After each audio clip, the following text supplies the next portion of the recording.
66 million years ago, the Earth breathed a different air. This was the late Cretaceous, the final magnificent act in the reign of the dinosaurs. The planet was a hothouse world, a vibrant and violent tapestry of life, entirely free from the grip of polar ice. A stable, warm climate nourished sprawling, lush forests, creating a paradise for the colossal beings that commanded. The continents themselves were strangers to their modern forms, fractured into two supercontinents, Laurasia to the north and Gondwana to the south. This great geographic divide was a crucible of evolution, forging distinct ecosystems and giving rise to a breathtaking diversity of life. On the landmass that would one day become North America, the ground trembled under the footfalls of Tyrannosaurus Rex. A predator of unimaginable scale, its powerful jaws and muscular tail marked it as the undisputed apex of its domain. Its prey was equally formidable, the Triceratops, a living fortress that moved in great defensive herds, its complex social structure a testament to the pressures of survival. Far to the south, on the verdant plains of ancient Argentina, a different kind of giant roamed. The Argentinosaurus, a colossalus trees. In these same lands, the enigmatic Spinosaurus patrolled the waterways, a predator larger than life, its iconic dorsal sail slicing through the humid air.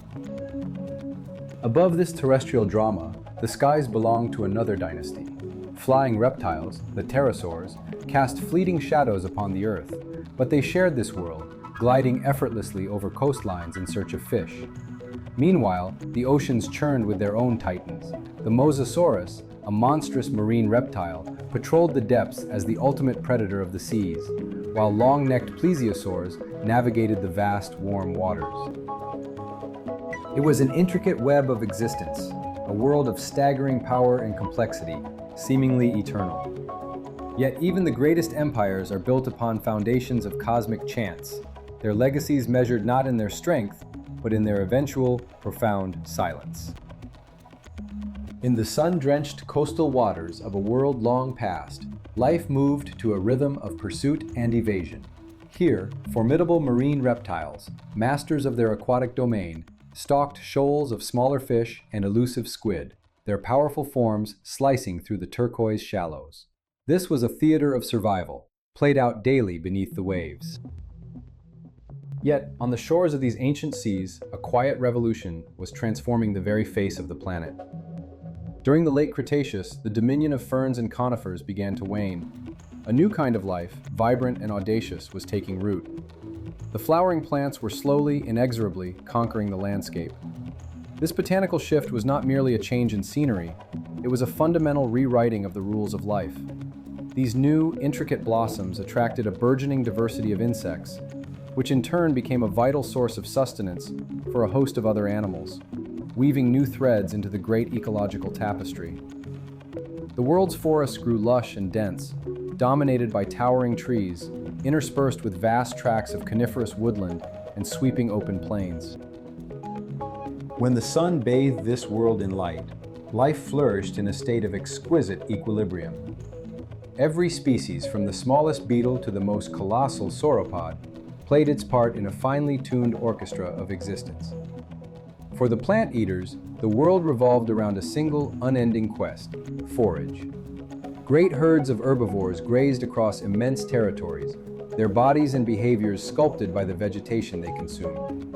Their lives were structured around the search for food, the complex social dynamics of the herd for protection, and the constant, gnawing imperative to evade the predators that haunted the edges of their world. Among the most successful of these were the hadrosaurs, the so-called duck-billed dinosaurs. Their mouths were marvels of biological engineering, containing complex dental batteries capable of grinding and processing a vast array of tough plant matter. These were not lumbering giants. They were swift and agile, often moving in great, thundering herds, their collective presence a formidable defense against those who would hunt them. On the other side of this delicate balance were the carnivores, creatures of shadow and sudden, of razor-shat strategies, a symphony of coordinated attack to overwhelm prey far larger than any single individual. The dromaeosaurs, in particular, were possessed of a startling intelligence. They employed teamwork and sophisticated hunting tactics, turning the hunt into a lethal chess match, their coordinated movements a testament to a complex social structure. What makes this final chapter of the Age of Dinosaurs so remarkable is the sheer intricacy of this natural balance, which existed on the very precipice of a cataclysm. The dinosaurs, for all their power and scale, were but one part of a dynamic and interwoven web of life. Each species had evolved unique adaptations for survival, from the lightning-fast predators to the gargantuan, slow-moving herbivores. The plants, the insects, the smallest of animals, they formed the bedrock of this entire ecosystem, supporting the towering giants that walked the earth. But this finely tuned world, which had thrived for millions of years, was destined to be shattered. The life that pulsed across the continents was about to be plunged into chaos. The dinosaurs, grazing under a familiar sun, had no inkling that the fate of their entire lineage had already been sealed by an unseen force from the void. An asteroid, a silent traveler through the vacuum of space for eons, was on a collision course with Earth. It was an emissary of cosmic indifference, poised to deliver a blow that would unmake the world of giants. As the dinosaurs lived out their final days, the sky above remained a placid, brilliant blue, offering no hint of the doom that approached. The planet, vibrant and teeming with activity, seemed eternal in its serenity. But just as a storm can gather unseen beyond the horizon, an unimaginable violence was descending from the heavens. In the last hours before the impact, as life continued its ancient dance, the very atmosphere began to betray a subtle change. The end of an epoch was not announced by a roar, but by a flicker of impossible light in a sky that had held no omens. A deceptive tranquility reigned over the earth. It was a calm that was not peaceful, but heavy, a silence that masked the chaotic crescendo about to erupt. For millions of years, the planet had moved to an ancient rhythm, but now an imperceptible dissonance had entered the chorus. The great reptiles, masters of this world, could sense it. Lacking the capacity for abstract dread, they possessed something more primal, more attuned, instinct, honed to a razor's edge by eons of survival. In the dense, humid forests and across the vast plains, a subtle wrongness began to permeate the air. As the celestial executioner, a rock the size of a mountain, sliced through the vacuum of space, its immense gravity began to precede it. It was a phantom touch, reaching out across the void to disturb the delicate equilibrium of Earth's atmosphere. The planet's magnetic shield, the invisible guardian that for so long had deflected the sun's fury, began to flicker under the strain of the approaching mass. The great predators, the Tyrannosaurs and the Carnotaurus, paused in their hunts.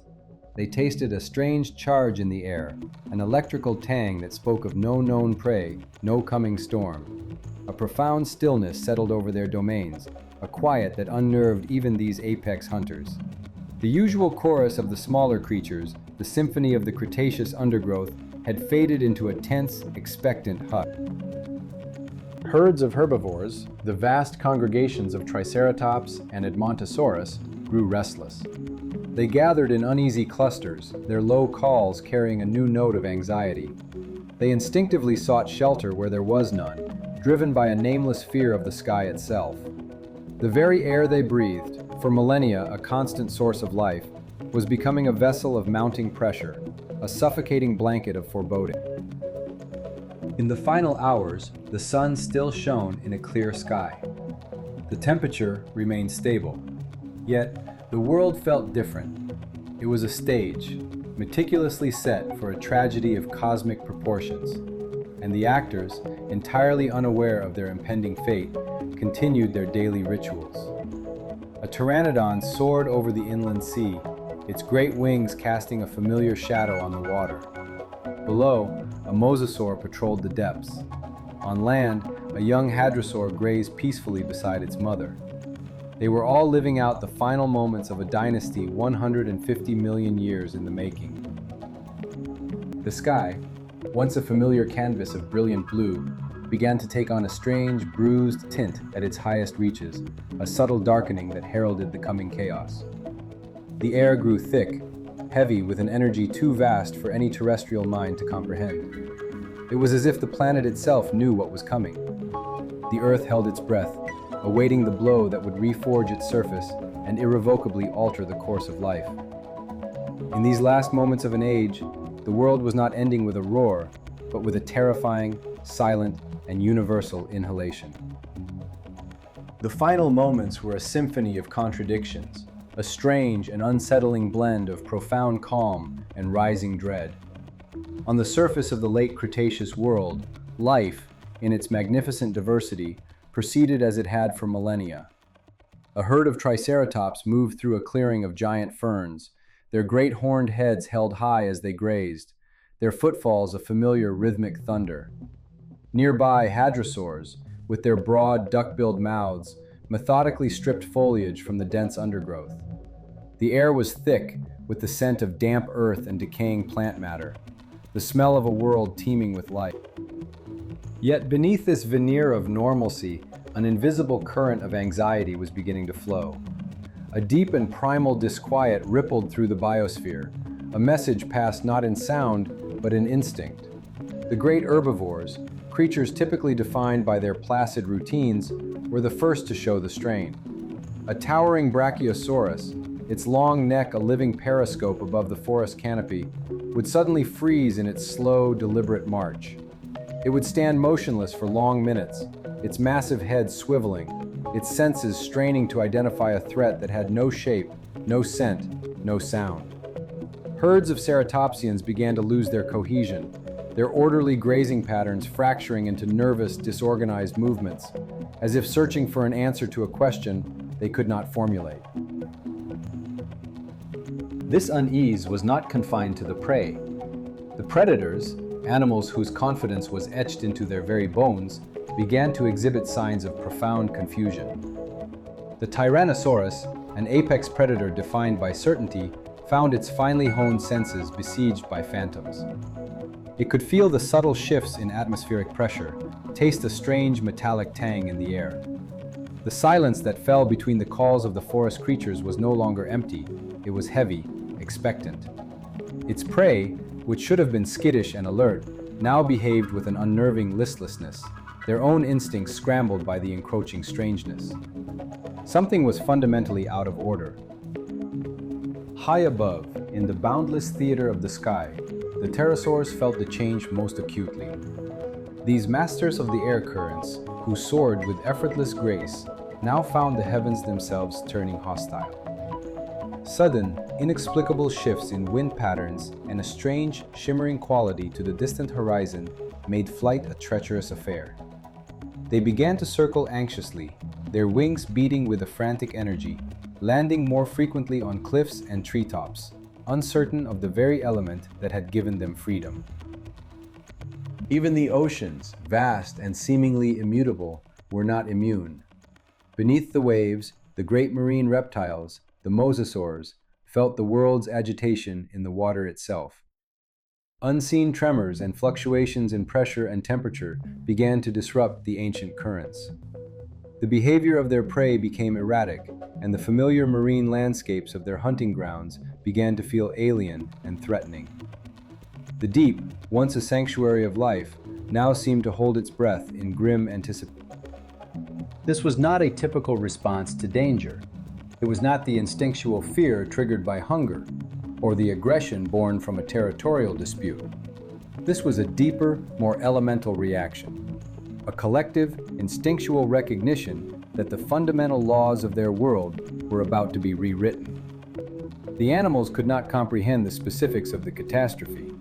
The concept of an asteroid, a rock the size of a mountain falling from the sky, was beyond their cognitive grasp. But their instincts, honed over 150 million years of survival, screamed a silent, desperate warning.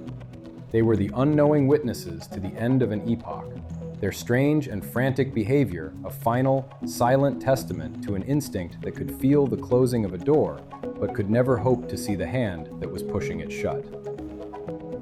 An ancient disquiet was settling over the land, a silent, creeping dread that seeped into the very marrow of existence, leaving all who felt it uncertain of what to do next. Even the Tyrannosaurus Rex, a creature defined by an almost unprecedented confidence, a sovereign of its age, now betrayed a profound hesitation. This was the apex predator, an engine of muscle and bone that moved through its domain with absolute authority. Yet now, that authority was shaken. It moved with a newfound caution, its powerful legs taking slower, more deliberate steps.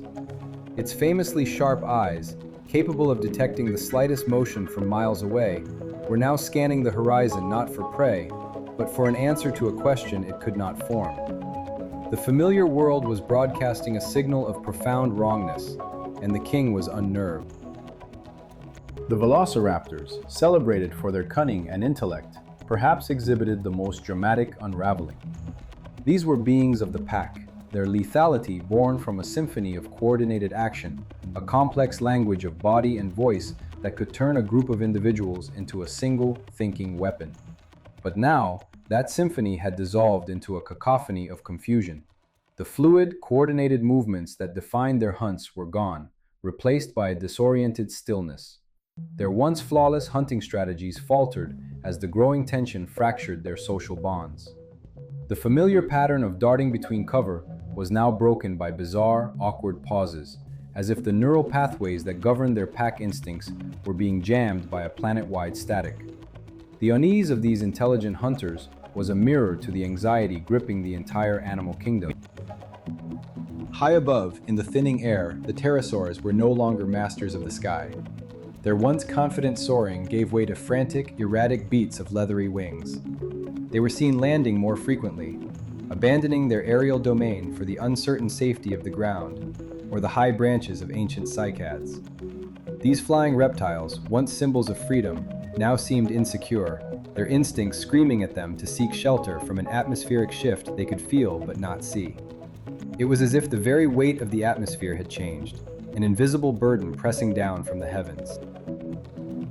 The dinosaurs, while lacking what we would call developed intelligence, possessed something far more primal, a deep, resonant attunement with their environment. Their survival across millions of years depended entirely on their ability to interpret the subtle language of the earth, the shift in the wind, the tremor in the ground, the scent of a distant rain. This ability to sense impending danger was the bedrock of their reign. As the asteroid drew closer, a silent messenger traveling through the void, species across the globe began to receive its premonition in their own unique ways. For the great herbivores, the first signs of chaos came from the world of green. The forests and plains, once a reliable bounty, began to quiet. Plants, reacting to subtle changes in light and atmospheric chemistry, were behaving strangely. Leaves and fronds may have begun to wilt or fall out of season. The constant, reassuring hum of pollinating insects may have faded, leaving an eerie silence in the undergrowth. For a triceratops or a herd of hadrosaurs, this disruption to their food source would have been a profound shock. Their instinct to forage was now overridden by a desperate need to understand the strange new behavior of their world. Movements of prey animals began to cease. The world was becoming unnervingly still, making the hunt a disorienting challenge. The tyrant's acute senses, normally tuned to the vibrations of a footstep or the scent of a herd on the wind, were now overwhelmed by faint, unfamiliar tremors in the earth and an acrid tang in the air. The very instincts that had made it the ultimate hunter were now a source of confusion, reporting For 150 million years, instinct had been the currency of survival. But on the final day of the Cretaceous, it became a harbinger of a doom that no amount of strength, speed, or cunning could outrun. The world was not ending with a roar, but with an unnerving, planet-wide silence, a final, held breath before the fall. A disquiet settles over the primordial world. In the atmosphere, a change is underway, subtle yet deeply unnerving. Even the great plant-eaters, titans of the floodplain and forest, cannot escape the instinctual dread that has begun to creep across the earth. Their placid grazing is interrupted by a primal urge to look to the heavens, though they know not what they are looking for. High above, the masters of the Cretaceous sky, the great pterosaurs, find their effortless command of the air currents failing them. These creatures, attuned to the slightest shift in atmospheric pressure, are thrown into a state of frantic agitation. An invisible force presses down, a preternatural weight in the air that their instincts cannot decipher, only fear. The freedom of the open sky, once their sanctuary, has become a source of profound anxiety. They wheel and cry in chaotic patterns, their graceful, soaring flights replaced by panicked, aimless motion, driven by a growing tension they cannot escape. The source of this planetary terror is a mountain of rock and ice, roughly 10 kilometers in diameter, hurtling through the void. It enters Earth's protective veil at a speed that defies comprehension, more than 20 kilometers every second. To any creature that happens to glance upward, it is a new and malevolent star, a brilliant point of light growing larger, more intense, with each passing moment. The friction of its passage ignites the very air, shrouding the object in a sheath of incandescent plasma. It paints a searing, fiery tail across the sky, a magnificent and terrible spectacle visible to all life below. But this is no mere celestial display. It is an omen heralding the end of an epoch. As the asteroid tears through the upper atmosphere, it generates shock waves of unimaginable intensity, a sonic boom that precedes the final, devastating blow. Then, the moment arrives. The Earth experiences a cataclysm without parallel in its long and violent history.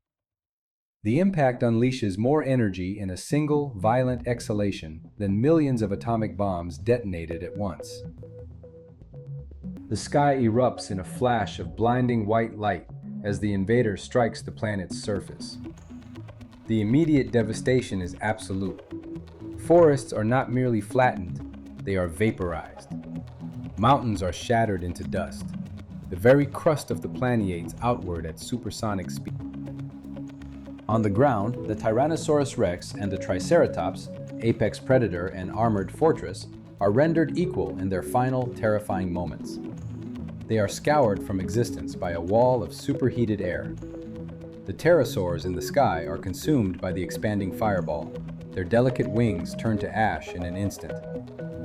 The light is so intense it would permanently blind any creature that witnessed it, a final, searing image before the dark. The Earth itself seems to explode. The impact shockwave travels not just through the air, but through the solid rock of the continents, triggering earthquakes that would measure beyond any modern scale. The ground cracks and heaves as the planet's crust buckles under the strain. Where the asteroid struck the shallow sea, a mega tsunami is born, a wave of water thousands of meters high, racing across the global ocean to obliterate coastlines thousands of kilometers away. In the aftermath, a plume of vaporized rock and debris is thrown high above the atmosphere, blanketing the globe. As this material rains back down, it heats the air to the temperature of an oven, igniting continent-spanning wildfires. The world that the dinosaurs knew is gone. From this singular, violent event, no creature, no matter how powerful, could find salvation. An era lasting 180 million years was extinguished in a matter of hours. The reign of the dinosaurs was over. A world of fire and darkness had fallen, yet from its ashes, the long, slow process of rebirth was already, imperceptibly, beginning. The final moments of an era were not marked by silence, but by a series of thunderous blows that pulsed through the ground, felt for hundreds of miles.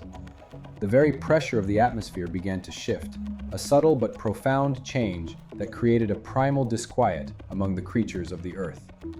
A 6-mile-wide messenger of cosmic indifference was closing its final distance, accelerating through the thin upper air to more than 40,000 miles per hour, a velocity so immense that nothing on the planet could escape the coming devastation. When it struck, the collision was not an event on Earth, but an event to Earth. The point of impact, in the shallow seas of what is now Mexico's Yucatan Peninsula, became ground zero for a planetary cataclysm. In a fraction of a second, the asteroid released the energy of 100 million atomic bombs. The surface of the world did not simply crack, it was vaporized. The shallow sea and the limestone bedrock beneath it ceased to exist, transformed into a superheated plasma as a wound in the planet's crust, more than 150 kilometers across and 20 deep, was carved out in mere moments. The force of this collision sent seismic shock waves pulsing through the planet's mantle, triggering earthquakes of a magnitude beyond any human scale. Continents convulsed. Dormant volcanoes were jolted into violent eruption. From the impact site, a colossal plume of molten rock, vapor, and pulverized crust erupted from the wound, punching through the atmosphere and into the vacuum of space. The crater itself became a furnace, with temperatures soaring to thousands of degrees Celsius, a brief, man-made star on the surface of our world. This initial blast wave radiated outwards at supersonic speeds, a wall of compressed air that flattened forests for 1,000 miles in every direction.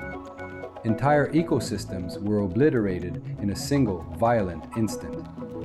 The ground shook with such fury that mountains were torn asunder, and the coastlines of the world were scoured clean by colossal tsunamis, waves of unimaginable height born from the planet's shudder. But the inferno was only the prelude. What went up had to come down. Trillions of tons of debris now superheat. Friction heated them to incandescence. The sky itself became a broiler, a radiant ceiling of immense heat that ignited a planetary firestorm. Vegetation, dried by years of warm climate, burst into uncontrollable flame. Forests and grasslands were consumed in a raging, worldwide conflagration. For the great beasts caught in the open, there was no shelter. The world had become an oven. As the fires burned, they choked the sky with soot and smoke. This, combined with the fine dust from the pulverized rock, formed an impenetrable shroud around the planet. The sun vanished.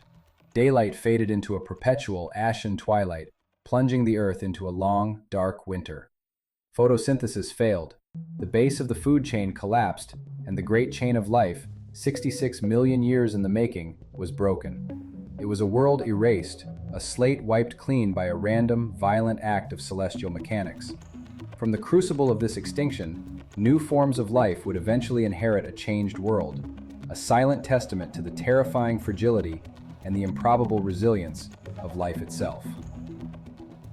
Not even the colossal Brachiosaurus, whose towering frame allowed it to browse the canopies of the tallest Cretaceous forests, would have been spared. In an instant, its world of green was engulfed by an inferno, a wall of incandescent fury sweeping across the continents. For the smaller, more vulnerable life forms, these firestorms were the final, terrifying moments of their existence. The sheer, blistering heat, arriving in tandem with a concussive shockwave that could liquefy stone, forged an environment where survival was a statistical impossibility. Great herds of herbivores, the Triceratops and the Hadrosaurs, were consumed by the advancing flames. Their lungs, evolved for the clean air of a primeval world, were seared by superheated smoke and ash, a suffocating tide from which there was no escape. Even the apex predator, Tyrannosaurus Rex, the undisputed sovereign of this lost kingdom, could only attempt a futile flight. But where could it run? The very landscape was being unwritten, transformed into a hostile, alien terrain that not even this ultimate hunter could comprehend. In the maw of blue was now a roiling ceiling of pulverized rock, dust, and vaporized asteroid, a thick, gritty veil obscuring any remnant of sunlight. A black shroud of soot and smoke, born from 1 billion burning forests, began its inexorable spread across the globe, wrapping the planet in a state of absolute, profound darkness. The fires that had erupted in the wake of the collision would burn for months, perhaps years, their ceaseless combustion pumping yet more particulates into the choked atmosphere. This planetary haze of smoke and ash blocked the sun's life-giving rays, initiating a chilling scenario scientists now call an impact winter. With the planet's primary source of warmth cut off, temperatures began to plummet. Earth's ecosystems, finely tuned over millions of years of evolutionary trial and error, were thrown into complete and utter chaos. Without sunlight, the foundational process of photosynthesis ceased. The planet's vast flora, from the mightiest conifers to the most delicate ferns, began to wither and die. For the herbivores, already struggling in a world of fire and darkness, this signaled the beginning of a silent, creeping famine. They were now starving in a dying world. For the carnivores, the sudden, catastrophic collapse of the plant kingdom meant that their prey would become impossibly scarce. The intricate food web, a structure of breathtaking complexity, had been severed at its base. The biosphere itself was now locked in a downward spiral, with the extinction of countless species already well underway. This was not a singular, localized catastrophe. The impact was merely the opening act in a global tragedy. The collision unleashed an amount of energy that dwarfs our entire nuclear arsenal, generating extreme heat and titanic shock waves that reverberated through the planet's very core. These seismic waves triggered massive earthquakes that shattered continents, reawakened dormant volcanoes to spew more ash into the sky, and unleashed tsunamis of unimaginable scale, erasing coastlines with waves hundreds of meters high. The debris ejected from the impact crater was blasted high above the atmosphere, where it remained suspended for weeks, even months. As this material rained back down, it heated the air to the temperature of a pizza oven, cooking alive anything that had survived the initial blast.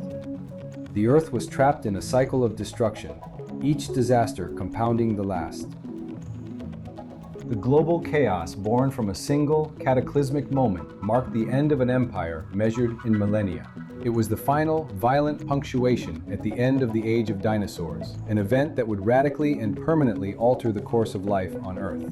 From the ashes of their world, a new one would eventually struggle to be born, but it stands as a chilling testament to the fragility of dominance, a cosmic reminder that even the mightiest rulers of a planet are subject to the indifferent and often brutal mechanics of the universe.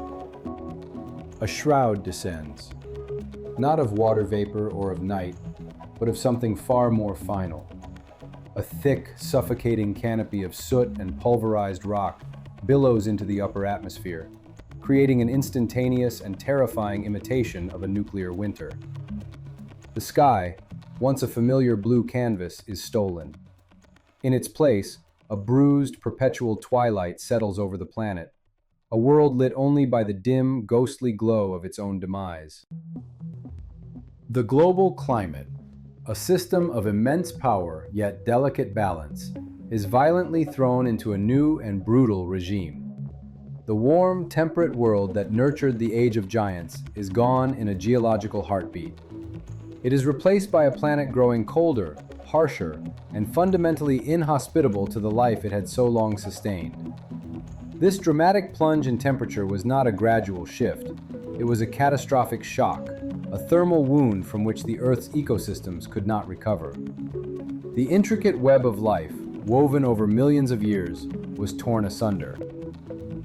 In the immediate aftermath of the impact, the atmosphere itself became an agent of chaos.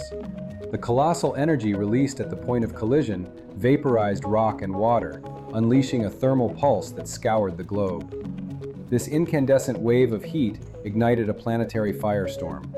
Great forests, sprawling grasslands, and ancient peat bogs, carbon sinks that had stored sunlight for eons, were consumed in a global conflagration.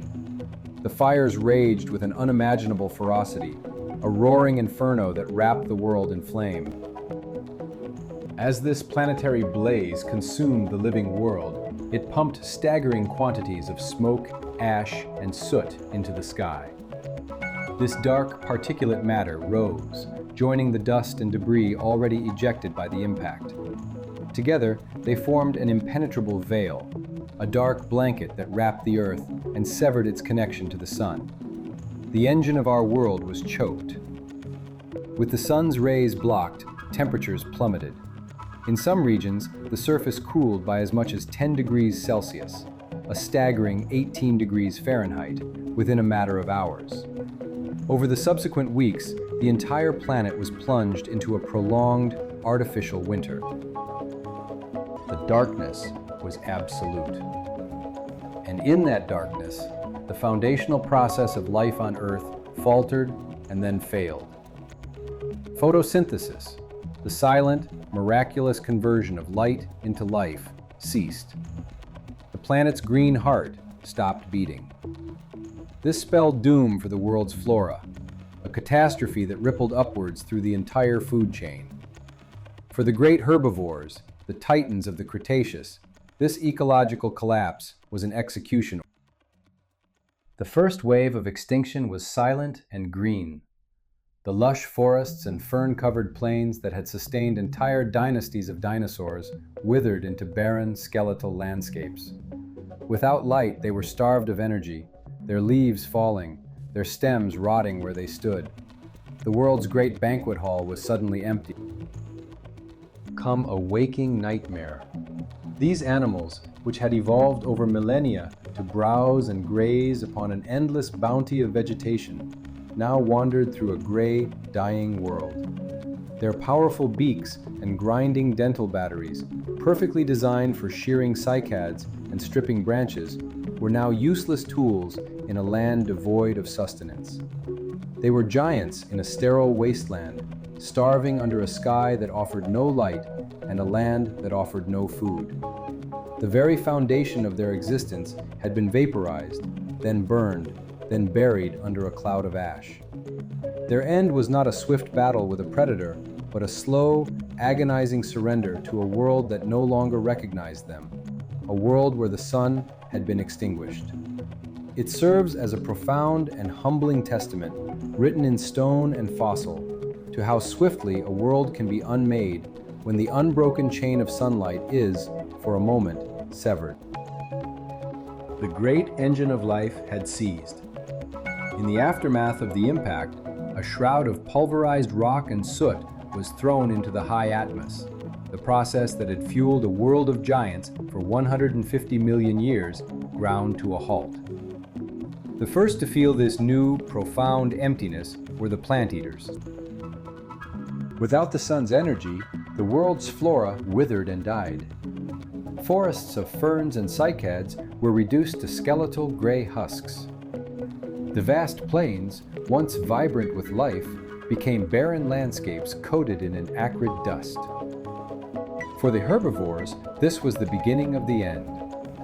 Once thundering herds of Triceratops and Edmontosaurus were reduced to wandering specters, their immense bodies demanding a fuel that the earth could no longer provide. The desperate search for sustenance became their sole, torturous occupation. Social bonds that governed these vast communities dissolved into a frantic individual struggle for the last withered root, the last toxic leaf.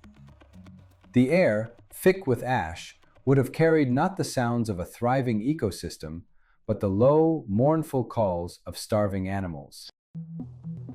Within days, then weeks, the culling began. The largest, requiring the most energy, were the first to fall. Species that had dominated the landscape for millennia simply vanished, their colossal frames collapsing onto a world that had betrayed them. For the hunters, this collapse at the base of the food chain was a delayed death sentence. The Tyrannosaurus Rex, a creature engineered by evolution to be the ultimate predator, was now a king ruling a dead kingdom. Its world, once teeming with prey, had grown silent and still. The colossal carnivore, with a metabolism that demanded enormous quantities of meat, found itself stalking through a graveyard. Its incredible power, its bone-shattering bite, were useless against an enemy it could neither see nor fight: starvation. Each powerful stride burned calories it could not replace. The apex of terrestrial evolution was dethroned not by a rival, but by an empty larva. The struggle was no less intense for the smaller, more nimble predators. The dromaeosaurs, the raptors, were paragons of speed, intelligence, and lethal cooperation. But their finely honed skills were now tragically obsolete. They were built to hunt in a world of plenty, to outwit and overwhelm living products that no longer existed. Their agility was meaningless on a barren plain. Their pack tactics were futile when there was nothing left to encircle. Beyond the creeping famine, a new and insidious killer emerged from the darkened skies. As the atmospheric dust blocked the sun, temperatures plummeted. A chilling, global winter began to set in, a cold that seeped into the very bones of creatures built for a world of Mesozoic warmth. The sudden freeze was as deadly as the initial firestorms. Dinosaurs, regardless of their size, were ill-equipped for this relentless cold. Hypothermia became a silent hunter, claiming the weak and the exposed. In a final, instinctual act of self-preservation, some creatures may have scrambled for shelter, seeking refuge in deep caves or subterranean burrows, hoping to wait out the catastrophe. But these were not sanctuaries, they were tombs in waiting. This was not a passing storm to be endured. It was a fundamental rewriting of the planet's operating system. The air was thin, the food was gone, and the cold was inescapable. For the dinosaurs that survived the initial blast, the world had become an alien planet, dark, frigid, and unforgiving. The reign of the dinosaurs did not conclude in a climactic battle of tooth and claw, but in the silent, creeping grip of starvation and cold. It was a profound lesson in planetary fragility, a testament that on this Earth, dominance is never permanent. It is merely a lease, held at the pleasure of the cosmos, and subject to termination without notice. The world had become an adversary. In the raised rock and vaporized Earth started its slow descent, it revealed a planet rendered unrecognizable. The survivors, a scattered and bewildered few, now faced a landscape actively hostile to life. The sky, once a canvas of blue filled with the calls of pterosaurs and the distant songs of primeval birds, had fallen silent. It was now a suffocating ceiling of rust-colored dust and sulfurous aerosols, blotting out the sun and casting the world in a perpetual, dying twilight. The symphony of the Cretaceous forest, the rustle of fern, the deep resonance of a sauropod's footfall, was replaced by a chilling new score, the ceaseless howl of winds sweeping across barren plains and the distant, percussive crackle of continent-spanning firestorms. Life, as it had been known for 150 million years, was over. For those dinosaurs that had miraculously endured the initial shockwave and the searing thermal pulse, the true ordeal was only just beginning. Survival was a lottery won only by the very small, the very lucky, or those who had found refuge deep within caves or subterranean burrows. As the planet plunged into the long artificial night of an impact winter, temperatures plummeted. Many of the surviving species, both plant-eaters and flesh-eaters, would have instinctively sought a state of torpor, a deep hibernation against a cold their kind had never known. But for most, there was no waking. The future was an unwritten void, and the struggle for a foothold in this new, grim reality. Confronted by this unprecedented transformation, the great reptiles were left in a state of profound confusion, their ancient instincts offering no guidance for a catastrophe of this magnitude. The sheer suddenness of the event left no time for adaptation. For the vast herds of herbivores, the foundation of their world had turned to ash. The great horned Triceratops and the duck-billed Hadrosaurids, creatures whose entire biology was engineered to process enormous quantities of vegetation, now wandered through a skeletal world. Their instincts screamed for the forage that was no longer there. Their vast appetites, once a symbol of their dominance, had become a death sentence. Panic and bewilderment rippled through the survivors as they searched for sustenance in a world of soot and decay. For the carnivores, the equation of existence was just as broken. A Tyrannosaurus Rex, the undisputed apex predator of its time, now faced a unique form of desperation. Its power was useless. Its senses, honed for the hunt, were overwhelmed by the stench of sulfur and smoke. Its prey was either incinerated, buried, or hiding in the deepest shadows, starving in turn. The intricate dance of predator and prey, a relationship that had defined the ecosystem for millennia, had been shattered in a single day. These ultimate hunters were reduced to desperate scavengers, their aggression now turned towards any other survivor, friend or foe, in a frantic competition for the dwindling scraps of a dead world. This was not a war of tooth and claw. It was a war against the environment itself, against a planet that had turned on its children. The chaos born from this ecological collapse was a terror beyond their comprehension, a fundamental unraveling of reality. Their reactions were not of strategy, but of pure primal instinct, the desperate need to survive in a world that no longer resembled the one they knew. In the end, it was not their size or their strength that failed them. It was the world itself that had vanished from beneath their feet, leaving them as magnificent, tragic relics in the twilight of their own age. Their reign ended not with a final thunderous roar, but with the silence of a world made. The sky had fallen. In the wake of the few dinosaurs that survived the initial blast wave and the rain of fire, the world they knew had ceased to exist. Their struggle was not over. It had merely entered a new, more desperate chapter. Survival became a game of chance, a brutal calculus of instinct, adaptability, and sheer luck. The first imperative was shelter. In the suffocating gloom, as temperatures plummeted, many of the survivors sought refuge in the deep places of the earth. Caves, deep ravines, and subterranean burrows offered a reprieve from the searing heat of the initial fires and the creeping cold. Those with a flexible diet, unburdened by specialization, could forage for whatever nourishment this ruined world offered: insects, roots, and even the remains of their own fallen. But these were strategies of borrowed time, fleeting moments of relief in a dying world. For the great plant eaters, the foundation of the Cretaceous ecosystem, the catastrophe was a spectral landscape.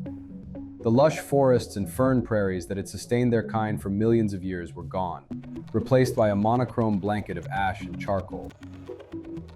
Their food sources had not just diminished, they had vanished. A few hardy, opportunistic plants might have pushed through the poisoned soil, but these were meager rations, wholly insufficient to sustain the vast herds. Compounding their starvation was the cold. The sudden, drastic drop in global temperature seeped into their very bones, slowing the complex chemistry of digestion to a fatal crawl. Even if they found something to eat, their bodies could no longer process it efficiently. Theirs was a slow, inexorable march towards extinction. For the carnivores, the situation was a grim paradox. Initially, the world was a banquet of the dead. But this deceptive bounty could not last. The apex predators, the Tyrannosaurus Rex and the swift Velociraptors, were now little more than desperate scavengers. They stalked the silent, blighted landscapes, driven by a primal hunger, yet the herds they were built to hunt were gone. Their primary source of food was disappearing before their eyes. The larger carnivores may have turned on smaller dinosaurs or engaged in a final, brutal contest over the carcasses that littered the plains. But in a world where death was the new constant, competition for every last scrap was ferocious. The scavengers faced the same environmental poisons as their prey: the toxic air, the acid rain, the relentless cold. Without a healthy, thriving population of herbivores to sustain them, their own survival became an ever more uncertain proposition. Their desperate efforts were ultimately futile. The survivors were not contending with a temporary disruption. The fire, the darkness, and the global winter were symptoms of a permanent transformation of the planet's climate and ecology. The very architecture of life had been demolished. The sprawling wetlands, the humid forests, and the vibrant grasslands that had provided food and shelter for countless species were now barren wastelands. The global firestorm had scoured the continents, leaving a world sterilized by flame. The fall of the asteroid did not simply kill dinosaurs. It unraveled an entire world, tearing apart the intricate tapestry of life woven over eons. The survivors were ghosts, haunting the ruins of their former kingdom, trapped in a new and hostile reality where the odds were impossibly stacked against them. Their struggle highlights a profound and terrifying truth. Survival is not merely the strength to endure a single, catastrophic blow, but the capacity to exist in the world that remains. A dense, suffocating shroud of pulverized rock and soot ascended, wrapping the globe in an impenetrable darkness. For 66 million years, the sun had been the engine of life, the undisputed source of all energy. Now, it was gone. The light could not pierce the veil, and with its disappearance, the planet was plunged into a sudden, brutal winter. The very process of photosynthesis, the silent, miraculous chemistry that sustained a world, ground to a halt. The consequences cascaded upwards through the intricate web of life with terrifying speed. The great green kingdoms of fern and cycad, which had fed the largest animals ever to walk the earth, began to wither and die in the perpetual twilight. For the great herbivores, it was the beginning of a slow, inexorable starvation. Herds of Triceratops, their formidable horns now useless against an invisible enemy, wandered through the skeletal remains of their forest homes. On the once vast plains, the great duck-billed hadrosaurs, whose calls had echoed across continents, found only barren, ash-covered wasteland where verdant grazing had once been. Within a matter of hours, entire ecosystems, perfected over millennia, were functionally erased. Even the oceans offered no sanctuary. The life-giving waters, once teeming with plesiosaurs and ammonites, became a toxic soup. Ash and debris rained down from the darkened sky, poisoning the surface and choking the microscopic plankton that formed the foundation of the marine food chain. The collapse was total, a silent apocalypse unfolding beneath the waves. The species that had for so long thrived in their specialized habitats were suddenly confronted with a world rendered utterly inhospitable. For the carnivores, the age of dominion was over. An era of desperation had begun. The Tyrannosaurus Rex, an apex predator of unimaginable power, a creature that had known no rival, was now reduced to a scavenger.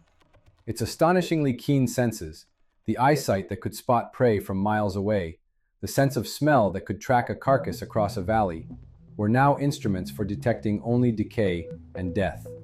These magnificent hunters, rulers of their domain, were now cornered, forced to fight over the last vestiges of flesh in a dying world. The smaller, less efficient, found their strategies useless. There was nothing left to hunt. In the potent cocktail of fear, confusion, and desperation, the instinct for survival, honed over countless generations, was now their primary tormentor, for there was little they could do to save themselves. Panic would have become the new natural order. The great herds, once moving with a synchronized grace, would have fractured, scattering individuals into the gloom as they searched for non-existent food and shelter. The world itself had become a sensory nightmare. The perpetual darkness, the terrifying drop in temperature, the constant rain of ash, and the acrid smell of a burning planet would have disoriented even the most resilient creatures. For the largest animals, the sight of continent-spanning firestorms and the growing silent chaos of their environment would have triggered a primal flight response. But there was nowhere to run. Every direction led to the same desolation. The landscape was on fire, and the sky was a ceiling of black smoke. This was not a gradual change. It was a planetary reset button, pressed with cosmic violence. Countless species, each a unique and unrepeatable evolutionary story, were extinguished before they had any chance to adapt. The vibrant, thrumming planet, a world of giants, was rendered a muted wasteland. The few scattered survivors picked their way through the ruins of their former kingdom, fighting for one more day in a relentless alien world of their own making. It stands as a profound and humbling lesson, written in a layer of iridium-rich clay, a stark reminder that on this planet, no reign is eternal, and from the deepest silence, new life will always find a way to begin. For the rulers of the Mesozoic, the world had ended not with a roar, but with a suffocating silence. These were the apex predators, the undisputed masters of a global food chain, now finding themselves cornered and dispossessed. Their exquisitely sharpened senses, the very instruments of their long dominion, were now rendered tragically useless. Keen eyesight, honed to detect the slightest movement across a sun-drenched plain, now scanned a horizon of perpetual twilight, a world painted in shades of gray and ash. The instincts that had ensured their reign for 150 million years became a cruel mockery in a landscape devoid of prey. The immediate, fiery devastation of the asteroid impact was merely the prelude. As the great fires finally starved themselves of fuel, a far more insidious killer descended. A shroud of soot and vaporized rock enveloped the globe, blotting out the sun. This was the long twilight, an impact winter that would persist for months, perhaps years. Without the sun's life-giving energy, the planet's temperature plummeted. Ecosystems, woven together over eons, began to unravel with terrifying speed. The very process of evolution, that relentless engine of adaptation and change, was thrown into violent disarray. The first to fall were the silent ones, the ferns, the cycads, the colossal conifers. Unable to photosynthesize, they withered and died, turning vibrant green continents into a monochrome wasteland of decay. This was the first domino. The herbivore, once driven by an insatiable hunger for vegetation, now wandered through barren forests, their immense bodies slowly succumbing to starvation. For the carnivores, the agony was prolonged. A Tyrannosaurus, the very symbol of predatory perfection, now stalked a silent, empty world. Its once effective hunting strategies were futile. There was nothing left to hunt. For weeks, then months, this desperate and confusing reality would have been their existence. A slow, grinding march towards oblivion. Populations began to collapse. The young, the old, and the weak were the first to perish in the brutal, inhospitable world left in the impact's wake. This was not a swift execution.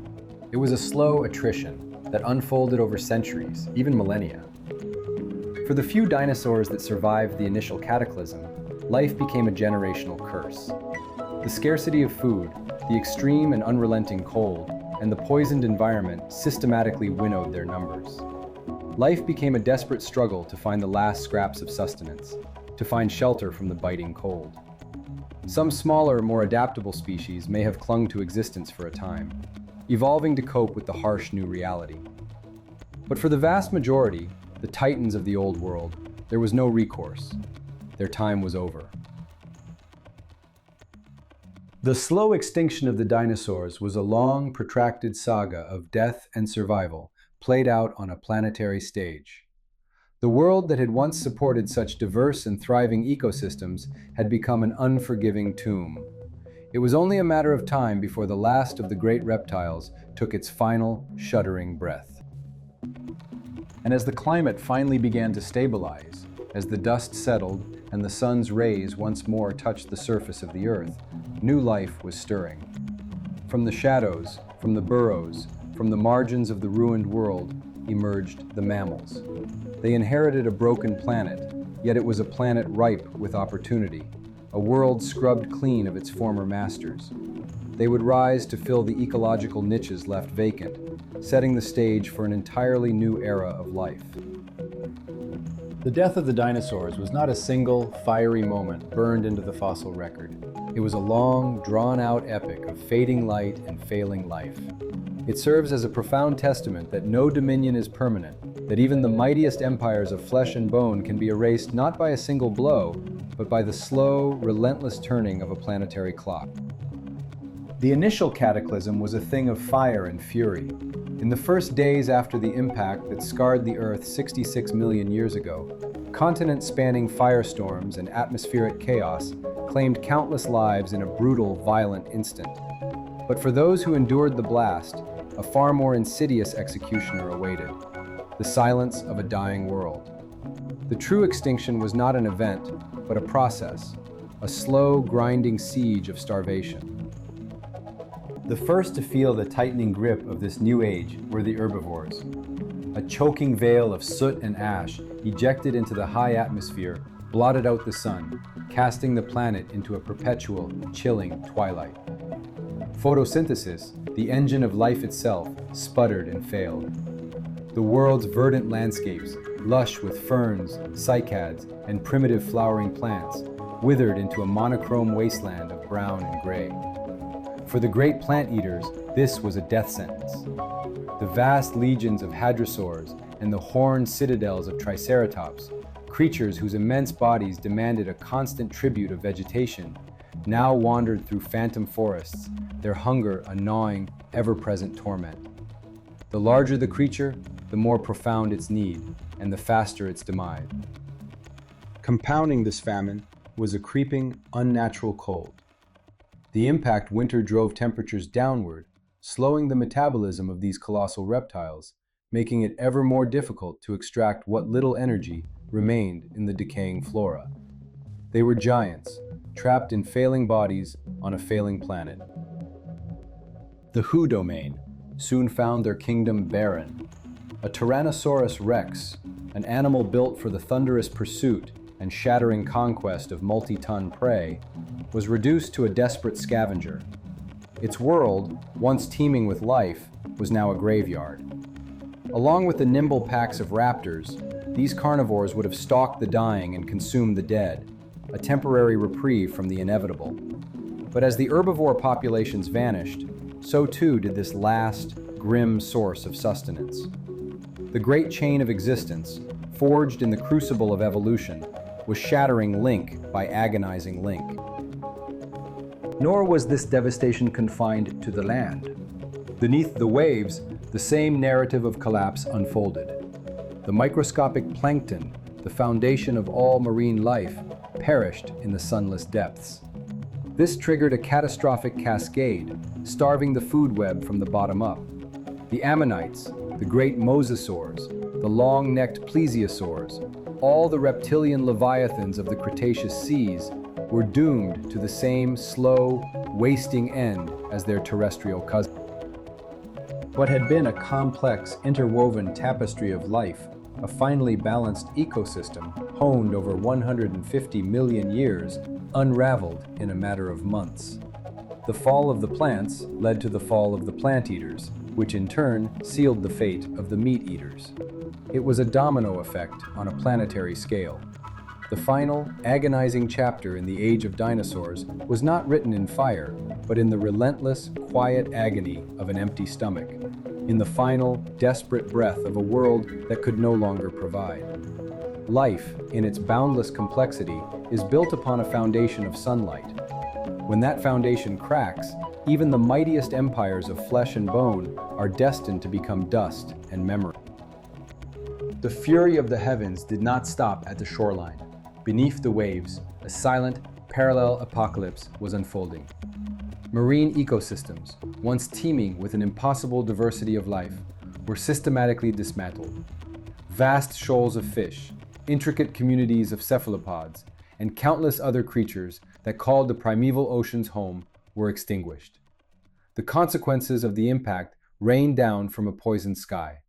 Acidic compounds, formed in the superheated atmosphere, fell into the seas, altering their very chemistry. Debris, both from the shattered asteroid and the ejected crust of the Earth, plunged into the water, choking the light and smothering the ocean floor. The seas, the very cradle of life, had become a toxic cauldron. On the blighted continents, while the colossal dinosaurs met their swift and thunderous end, the story of life was not yet over.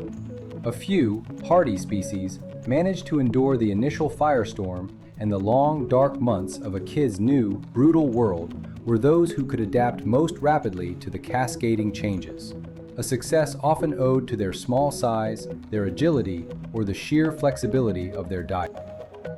The smaller dintage. They were swift enough to find shelter in deep caves or subterranean burrows, escaping the worst of the fallout and the lethal temperature swings. These diminutive, adaptable beings became opportunistic scavengers, ghosts in a ruined kingdom, surviving on any morsel they could find amidst the wreckage of a fallen empire. Their ability to remain hidden, coupled with their relatively low metabolic demands, allowed them to outlast their larger, more specialized cousins who starved in the open. Even for those with the power of flight, escape was a fleeting illusion. Pterosaurs, the undisputed masters of the Cretaceous skies, may have had a momentary chance, fleeing the immediate zones of devastation. But their domain had been transformed into a hostile ceiling of ash and soot. The global dimming and the precipitous drop in temperature would have made foraging a near impossible task, their reign ending not in a flash of fire, but in a slow, freezing twilight. For the herbivorous survivors, the options were even more grim. A few might have scraped by, feeding on the sparse, hardy vegetation that clung to life. But this was a temporary reprieve, not a long-term solution. The capacity to adapt to entirely new food sources, perhaps tough, low-lying ferns or even decaying organic matter, was an absolute necessity. Yet the environmental shift was so profound, so absolute, that even the most versatile species struggled for a foothold in a world that no longer recognized them. The few who endured this planetary crucible would play a decisive role in shaping the evolutionary landscape to come. The overwhelming majority of dinosaur lineages were severed forever, but the threads that remained became the foundation upon which a new world would be woven. This was not a simple return to normalcy. Evolution, now driven by the most extreme pressures imaginable, began to sculpt life in radical new directions. In the immediate aftermath, the surviving dinosaurs, alongside the few other animal holdouts, scrambled to find purchase in vacant ecological niches. But as the dust settled and the planet slowly began to heal, a different story emerged. It was not the surviving reptiles that would inherit this remade planet. For many of the smaller, more adaptable species that weathered the storm, their success was the prologue to another group's ascent. In the shadows of the collapsing age of reptiles, the mammals, small and resilient, had also survived. The catastrophe that erased the dinosaurs was the very event that cleared the stage, allowing these creatures to finally step into the light.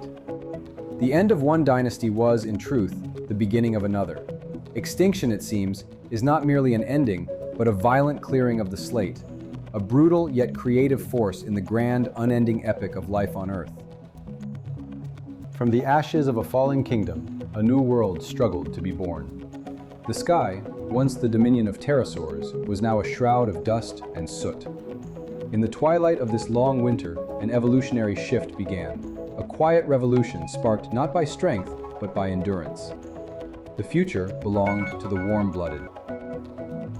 Creatures that had spent 150 million years in the shadow of giants now inherited a broken planet. These were the early mammals, small, nocturnal beings accustomed to a life lived in the margins, in the burrows and the undergrowth. Their warm-blooded metabolism, once a mere survival tool for the cold nights, now became a decisive advantage in a world plunged into a chilling, sunless gloom. The reign of the cold-blooded titans was over, and the age of the furtive and the resilient had dawned. The extinction event was more than a simple erasure. It was a great unraveling.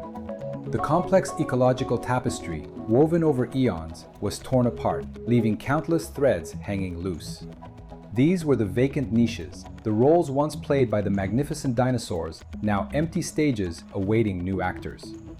For the survivors, this devastation was also a profound opportunity. The very absence of the planet's former masters created a vacuum into which life could expand in radical new directions. Slowly, cautiously, the mammals began their ascent. From the forest floor they diversified, radiating outwards to claim the territories left behind. Over thousands of generations they evolved, growing in size, in complexity, in confidence. The night was no longer their only sanctuary. They stepped into the daylight, adapting to consume new foods, to hunt new prey, and to occupy landscapes from the plains to the treetops. This was not a sudden conquest, but a gradual, inexorable takeover, laying the very foundation for the forms of life that would one day dominate every continent and ocean. Yet, the dinosaurs were not entirely gone. Their legacy endured, not only in the stone library of their fossilized remains, but in the flesh and blood of their direct descendants. The theropods, the line of bipedal predators that included the mighty Tyrannosaurus, had left behind a single, triumphant branch of their family tree: the birds. In the flutter of a wing, in the architecture of a hollow bone, the ghost of the Mesozoic lived on. The cadence of the tyrant kings echoed in the song of a finch. The planet itself embarked on a long, arduous convalescence. For millennia, ecosystems remained fragile, recovering in fits and starts from the cataclysm. But life, tenacious and persistent, reclaimed the scarred Earth. Forests regrew, oceans repopulated, and a new biodiversity began to flourish, shaped by the survivors of the Great Extinction. The asteroid that struck the Earth did not just end the Cretaceous period, it served as the violent crucible for the Cenozoic, the era of new life. It was a profound and brutal reset of the evolutionary clock. This single, catastrophic moment, born of a cosmic collision 66 million years ago, fundamentally reshaped the destiny of our world. The trajectory of life was irrevocably altered, setting in motion the chain of events that would eventually lead to the grasslands of Africa, the rise of the primates, and ultimately to the dawn of human consciousness. The story of the dinosaurs is therefore not merely a tale of their demise, but the prologue to our own. It is a stark reminder that in the grand, indifferent theater of the cosmos, catastrophe is not simply an end, but a violent and unpredictable form of creation. 66 million years ago, the Earth was a kingdom of titans, a vibrant, complex world ruled for an eon by creatures of unimaginable scale. Then, in a single blinding moment, the sky fell. A cosmic impact triggered a sudden, violent mass extinction, a planetary reset that would erase approximately 75% of all species, including nearly every dinosaur that walked the land, swam the seas, or soared through the air. The immediate consequences were nothing short of apocalyptic. The impact itself released an energy dwarfing the planet's entire nuclear arsenal, creating seismic convulsions that rippled through the very crust of the Earth. Mountains buckled, the depths of the oceans shifted. Across the globe, the shockwave triggered immense volcanic eruptions, tearing the planet open from within. Vast firestorms, ignited by a pulse of thermal energy, raged across continents, consuming ancient forests and grasslands in a global conflagration. The heat scoured the land, creating temperatures unsurvivable for most forms of life. From the wounded oceans, colossal tsunamis rose, hundreds of meters high, thundering inland to drown coastal plains under a deluge of saltwater and debris. The physical geography of our world was fundamentally and brutally rewritten in a matter of hours. But the most insidious killer was yet to come. As the fires burned and the earth shook, a shroud of vaporized rock, soot, and sulfurous aerosols ascended into the stratosphere. This dense veil enveloped the planet, blocking the life-giving light of the sun and plunging the world into a prolonged, chilling twilight. An impact winter had begun. With the sun obscured, photosynthesis faltered, then ceased. The great green engine of the planet sputtered to a halt. The lush, intricate ecosystems of the late Cretaceous, with their diverse populations of giant reptiles and flora, were starved at their very foundation. The plants withered and died, triggering a catastrophic collapse of the global food web. The first to perish were the plant eaters, the vast herds of hadrosaurs and the armored legions of ceratopsians, which had formed the bedrock of so many ecosystems, faced a world suddenly devoid of sustenance. Their colossal bodies became monuments to a world of plenty that no longer existed. This initiated a fatal chain reaction. The great carnivore reign ended not in a climactic battle, but in the slow, silent agony of starvation. The intricate balance of life, honed over millions of years, was unraveled. Even smaller species faced an extreme struggle. Insects and amphibians, the resilient underpinnings of the ecosystem, suffered immense losses. Some managed to endure, finding refuge in isolated pockets, burrowing deep into the cold earth, or hiding in dark subterranean waters, waiting out the long winter. But the extinction of countless varieties further stripped the planet of its biological richness, reducing a vibrant tapestry of life to a few frayed threads clinging to survival. The cataclysm was not an end, but a violent resetting of the evolutionary clock. It cleared the stage, wiping away a world of giants to make way for a new era. It serves as a profound and humbling reminder that on the cosmic stage, even the most dominant reigns are fleeting, and that from the deepest silence of extinction, the faint, persistent whisper of life will always, eventually, begin anew. From the ashes of a fallen world, the slow mending of a wounded planet began. In the wake of the cataclysm, a profound silence had descended, an epoch of twilight where the sun was a faint ghost in an ash-choked sky. The Earth was a canvas of devastation, a testament to an impact that had torn the fabric of life asunder. Yet even in this desolation, the first, tentative whispers of life returned. It was not a roar, but a whisper. In the poisoned soil and the acidic rain, microorganisms waged a silent, invisible war for survival. Fungi, ancient decomposers, broke down the vast necropolis of the old world, unlocking nutrients from the dead. And then, a fragile green. Mosses clinging to scorched rock, the first grasses pushing through layers of iridium-laced clay. These were the pioneers, hardy and unassuming, life's vanguard reclaiming a sterile landscape. They were the architects of the recovery, laying a microscopic foundation upon which entire ecosystems would one day be rebuilt. Crucial to this rebirth was the healing of the sky itself. Over years and decades, the immense veil of pulverized rock and volcanic particles began to settle. Gravity, the planet's most patient force, pulled the shroud from the atmosphere.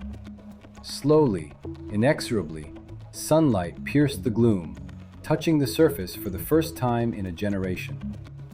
With the light came warmth, a gentle reprieve from the bitter, impact-induced cold.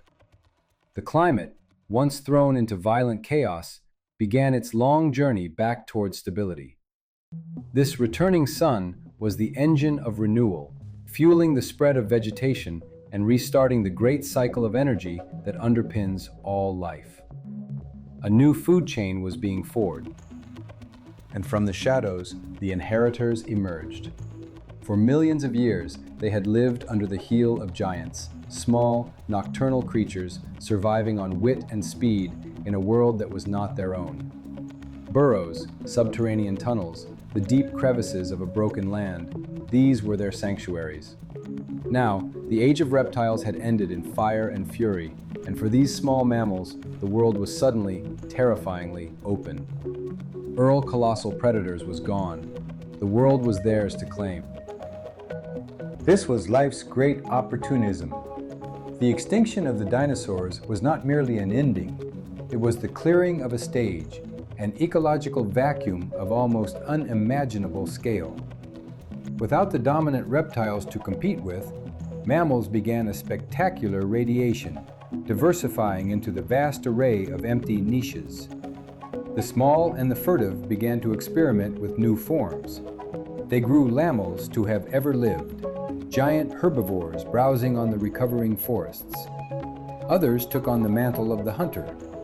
The creodonts, early carnivorous mammals, became the new apex predators, their footsteps echoing where tyrannosaurs once trod. They were not alone. The birds, direct descendants of theropod dinosaurs, were a living link to the lost world. They had survived the apocalypse in the trees and on the wing, and now they diversified with explosive creativity, filling the skies and forests with new colors and songs. The ancestors of so many of the avian species we know today were forged in this post-dinosaur crucible. And in the waterways, the ancient survivors endured. Crocodilians and turtles, lineages far older than the dinosaurs they had outlived, continued their reign in the rivers and swamps, adapting to the newly formed habitats of a world reshaped by celestial fire. The fall of one dynasty was the dawn of another, a powerful and recurring theme in the 4-billion-year history of our planet. Life does not merely survive, it adapts, it transforms, it seizes the void left by oblivion and fills it with new, unimaginable forms. The story of our world is written not in the permanence of its titans, but in the relentless resilience of its survivors. A world scoured by fire, then plunged into darkness. For 66 million years, the Earth had trembled under the footfalls of giants. Now, an almost absolute silence descended. The Great Extinction event had closed the chapter of planetary history, leaving a profound vacancy across every continent and every ocean. The reign of the dinosaurs was over, not with a slow decline, but in a cataclysm of cosmic violence. In the aftermath, a wounded, ash-choked planet offered a new and brutal frontier. From this desolation, a different kind of life began to stir. For 100 million years, they had lived in the shadow of the great reptiles, small, often nocturnal creatures, scurrying through the undergrowth, their existence a footnote in an age of titans. These were the mammals. The sudden absence of their colossal competitors and predators was not an immediate victory, but a fragile opportunity, a chance to inherit a broken world. Their survival and subsequent rise was owed to a suite of subtle yet decisive biological advantages. Chief among them was a hidden fire. Mammals were warm-blooded, their bodies governed by an internal furnace that maintained a constant temperature, while the cold-blooded metabolisms of the surviving reptiles faltered in the prolonged hem resilience against the wild temperature swings of a planet in turmoil, allowing them to remain active in the chilling twilight, foraging in a world where many others had frozen into oblivion. Their strategy for creating new life was also fundamentally different and profoundly more robust. Dinosaurs had laid their futures in nests, their eggs vulnerable to the sudden frosts, the acid rains, and the desperate, starving predators of the post-impact world. Mammals, however, carried their young within them, nurturing them through live birth and providing them with milk and extended parental care. This intimate investment ensured a higher survival rate, allowing their populations to rebound with astonishing speed in the empty ecosystems. While a clutch of eggs could be wiped out in an instant, a mother could shield her offspring, carrying the future of her lineage away from immediate danger. Their very way of life offered sanctuary. Many of the first mammals were burrowers, inhabitants of a subterranean world. When the skies rained fire and the surface was swept by searing winds, these humble shelters became lifeboats. Deep within the earth, they were insulated from the worst of the apocalypse unfolding above. They emerged into a world devoid of its former masters, a landscape of opportunity. Slowly, as the dust settled and the sun returned, the great evolutionary experiment began. The ecological roles once held by the dinosaurs were now vacant. Without the giant sauropods browsing the treetops, or the fearsome tyrannosaurs stalking the plains, a power vacuum existed at every level of the food chain. Into this void stepped the mammals. They began to diversify with explosive creativity, testing the limits of their new freedom. Tiny insectivores gave rise to larger herbivores, creatures that no longer needed to hide. They grew in size, generation by generation, evolving the powerful jaws and complex digestive systems needed to process the recovering vegetation. In the absence of Triceratops, new kinds of grazers appeared. In the absence of apex predators, new carnivores evolved to hunt them. The age of mammals had truly begun. This was not a simple replacement, but a complete reimagining of life on Earth. Extinction, in its terrible finality, had become the ultimate catalyst for creation. It demonstrates a fundamental truth of our planet's long history, that destruction is not merely an end, it is a clearing of the stage, a violent and impartial force that wipes the slate clean, allowing for new stories, new forms, and new destinies to be written in the annals of time. Dinosaurs had ended in fire and dust, leaving behind a planet scoured clean, an ecological canvas wiped blank. Into this profound emptiness, life, tenacious and persistent, began to creep back. For the small, nocturnal mammals that had survived in the shadows of the giants, this was not an ending, but an unprecedented opportunity. The first great challenge was to claim the vacant throne of the mega herbivore. As centuries bled into millennia, the scarred earth healed, and forests of lush, new vegetation began to rise. To harvest this bounty, a new kind of mammal was going earth, began their slow, inexorable rise. These were the great browsers, living mountains of flesh and bone, stretching more than 30 feet in length and weighing many tons. With necks that could reach into the high canopy, they stripped leaves, branches, and shoots, their immense size serving as their primary defense, a declaration of dominance in a world without tyrannosaurs. But where grazers flourish, Huntmulls evolved to fill this niche of bloodshed and pursuit. The creodonts, a diverse order of early carnivores, emerged from the undergrowth. They were not titans of the same scale as their saurian predecessors. Instead of brute force, their success was built on speed, agility, and lethal efficiency. Armed with shearing teeth and formidable claws, they were highly adaptive killers, capable of exploiting the shifting tapestry of prey, from the burgeoning populations of smaller mammals to the last surviving reptiles. They were the new shadows in the forest, a constant, terrifying pressure driving the next wave of evolution. This dynamic of hunter and hunted ignited an evolutionary firestorm. The new niches available to mammals spurred a diversification that would unfold over millions of years. This explosive radiation gave rise to a stunning array of forms, laying the groundwork for the two great lineages that dominate today, the marsupials and the more widespread placentals. Mammals were growing in size, complexity, and intelligence, steadily conquering the land. Yet, they were not alone in this remade world. The story of this new dawn belongs to all the survivors. The true inheritors of the dinosaur legacy were, in a sense, the dinosaurs themselves, the birds. As direct descendants of avian theropods, they already possessed the singular advantage of flight.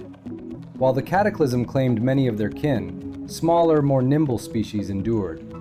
With the skies emptied of the great, leathery-winged pterosaurs, birds faced an open frontier.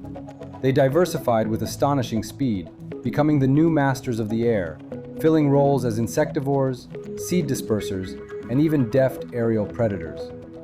The first ancestors of hawks and vultures began to circle in the reborn skies, their sharp eyes scanning a world that now belonged to them. In the waterways and swamps, ancient lineages held fast. Reptiles, crocodiles, lizards, and turtles had weathered the storm. Many were already adapted to an aquatic or semi-aquatic existence, a lifestyle that may have shielded them from the worst of the impact's fiery aftermath.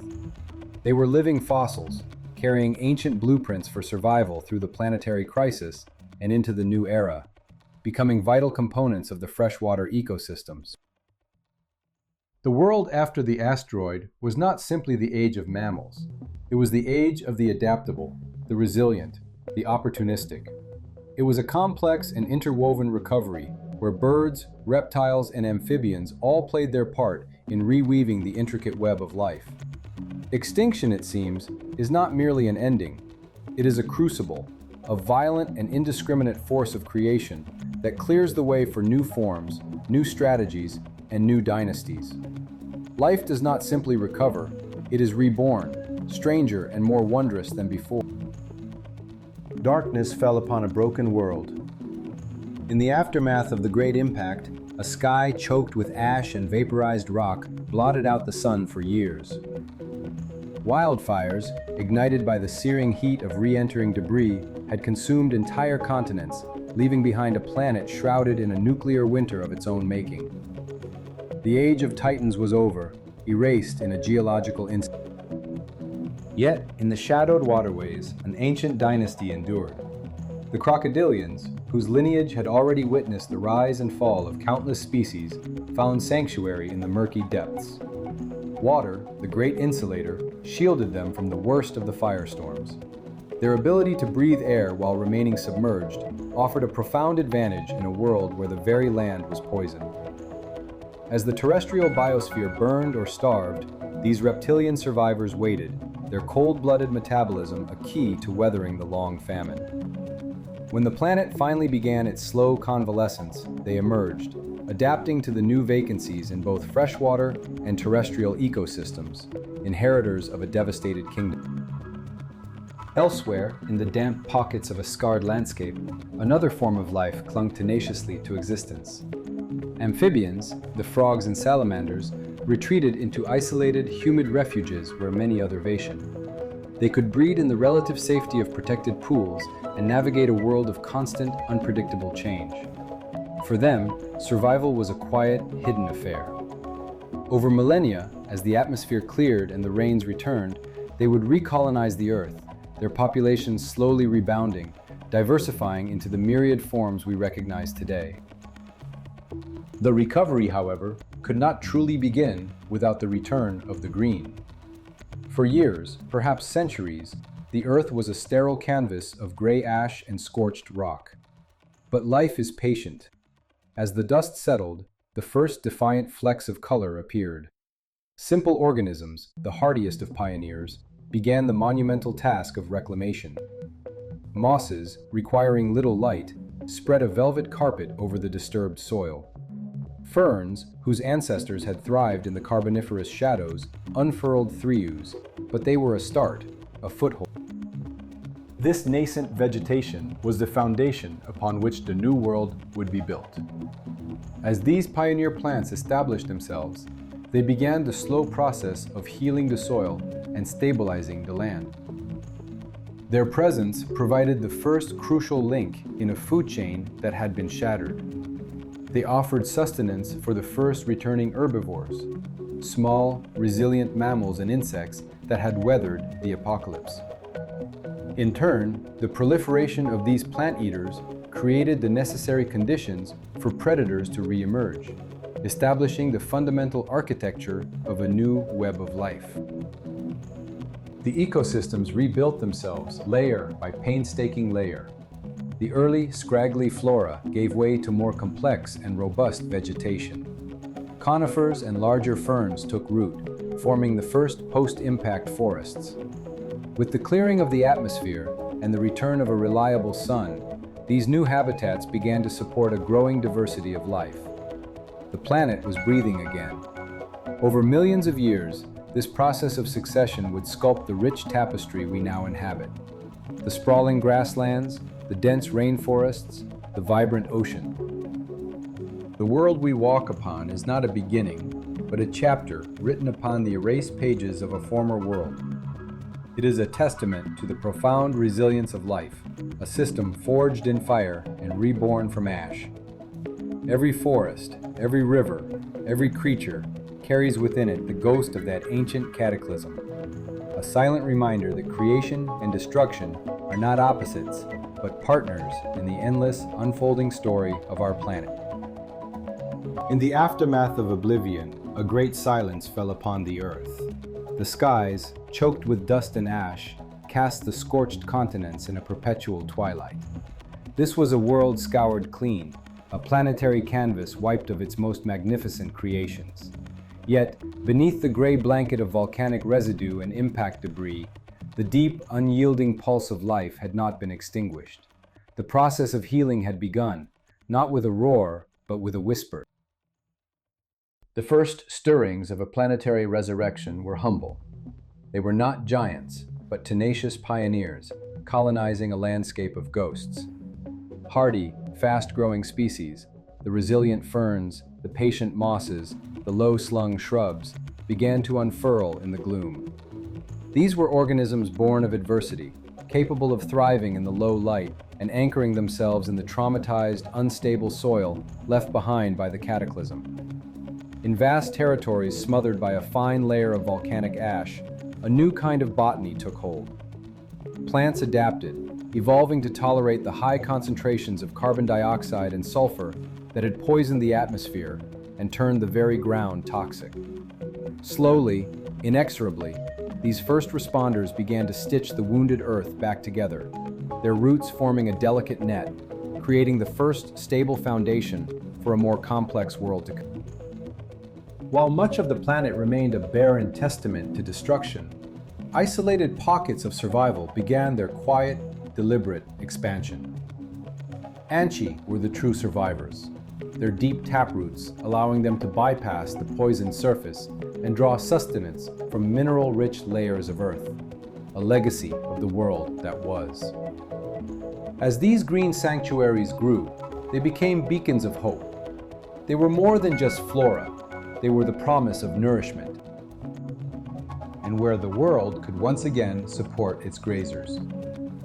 Herbivores, whose populations had been decimated to the brink of non-existence, found in these emerging forests and fern prairies a reason to endure. Their recovery was a slow, arduous process, a chain of life being reforged link by link. The first to answer the call were not the titans of the past, but small, furtive mammals and other herbivorous species that had ridden out the apocalypse in burrows and hidden places. These creatures held a distinct advantage. They could subsist on the smaller, more manageable plants that now carpeted the land, their modest needs perfectly suited to a world in its infancy. As these small foragers found new and reliable sources of food, their populations began to swell and diversify. They were slowly, cautiously, filling the profound ecological voids left by the extinction of the dinosaurs. This was the second act of creation, driven by the quiet revolution of the plants. The abundance of vegetation eventually paved the way for a new age of giants. Larger herbivores, the early ancestors of the great mammals that would one day dominate the planet, evolved to exploit the now plentiful greenery. A new dynasty was taking root, nourished by the planet's own remarkable capacity for renewal. The re-emergence of the hunted was a summons for the hunter, and the intricate dance of predator and prey, the engine of so much evolution, could begin anew. The scars of the Great Impact remained, etched into the very rock of the planet. But they were no longer monuments to an ending. They had become the foundation of a new beginning. The story of this recovery is a testament not merely to survival, but to the relentless creativity of life itself. In the face of seemingly absolute annihilation, the biosphere did not simply rebuild what was lost. It reimagined itself, proving that even the deepest wounds are but a prelude to the next chapter. Destruction, it seems, is never the final word. From the silent, ash-covered earth, a new world was struggling to be born. In the mill, a verdant tide of new flora washed over the continents, and with it came the opportunity for a new dynasty of giants. In this flourishing epoch, colossal herbivores emerged, creatures of a scale unseen since the age of danes of flesh and bone. Towering over the landscape, they were the undisputed masters of the highbrows, their immense necks allowing them to feast upon the canopies of tall trees and shrubs, a vertical buffet beyond the reach of all other terrestrial herbivores. To sustain such colossal frames, these animals required a staggering amount of vegetation, their lives a constant, slow-motion procession of consumption. As the world's forests recovered and expanded, so too did their populations, their very presence enriching the ecosystems they helped to shape. But where there is prey, predate on the world's carnivores. A new caste of hunters, shadowy figures stalking the edges of the primeval forests, began to adapt. Early members of the creodonts, a now extinct order of mammals, rose to the challenge. Evolution answered the presence of this abundant food source with an arsenal of deadly adaptations. Teeth became sharper, longer, honed into shearing blades designed to tear through thick hide. Claws grew more formidable, capable of anchoring a hunter to its struggling quarry. As the herbivore population swelled, these specialized predators trailed in their wake, re-establishing the ancient, brutal dance between the hunter and the hunted, a balance that had been shattered by the asteroid's fury. This was not a simple restoration of a bygone era. It was the forging of a new ecological covenant. Over centuries and millennia, the intricate connections between plant, herbivore, and carnivore were slowly rewoven, but with entirely new threads. The new species of plants, many of which had evolved unique defenses and strategies to cope with the changed world, now formed the foundation. Upon this foundation, the herbivores grazed, and upon the herbivores, the carnivores fed. A new cycle of life, death, and renewal began to turn. This burgeoning ecosystem was far more than a simple three-part drama. With the return of trees and dense vegetation, a myriad of other life forms found their place. The air, once dominated by the leathery wings of pterosaurs, now filled with the song of birds. These direct descendants of theropod dinosaurs rapidly diversified, filling the empty niches left by the flying reptiles. They became masters of insect control, their sharp eyes and beaks keeping burgeoning invertebrate populations in check. And in a vital, symbiotic partnership, they became agents of the forest itself, consuming fruits and spreading seeds far and wide, accelerating the very expansion of the habitats they relied upon. Insects, amphibians, and countless smaller creatures returned, each playing a role, each a single note in a complex, rising symphony. The world that emerged from the shadow of extinction was not a mirror of the one that had been lost. It was a profound reimagining, a testament to the relentless engine of evolution. The web of life had been torn asunder, but its strands were not gone. They were simply waiting to be reconnected in new and unexpected ways, creating a biosphere that was at once alien and familiar. For in the grand theater of planetary existence, destruction is never the final act. It is merely the clearing of the stage for the next extraordinary performance of life itself. An apocalyptic silence descends upon a scorched earth. In the aftermath of the cataclysm, the world is a ghostly landscape, shrouded in dust and shadow. The reign of the dinosaurs, an epoch lasting over 150 million years, has been extinguished in a geological instant. Yet, from the ashes, life begins its slow, tenacious return. The intricate dance between plants, herbivores, and predators, the very engine of the lost world, would need to be reestablished from the ground up, forming the foundational blueprint for all future ecosystems. While the complete recovery of global biodiversity would be a saga spanning millions of years, it was this fundamental interplay, this delicate web of consumption and growth, that allowed Earth to once again blossom into a planet of staggering complexity and life. Though the great Saurian dynasties were gone, their specter never truly left. Their legacy endures, woven into the very fabric of modern life, visible in the animals and ecosystems that surround us today. The most direct and breathtaking connection to that ancient world is not found in stone, but in flight. It is carried on the wings of birds. Today we understand that birds are the living descendants of small, feathered theropod dinosaurs. They are dinosaurs in the most literal evolutionary sense. Their emergence was one of the most profound consequences of the Great Extinction.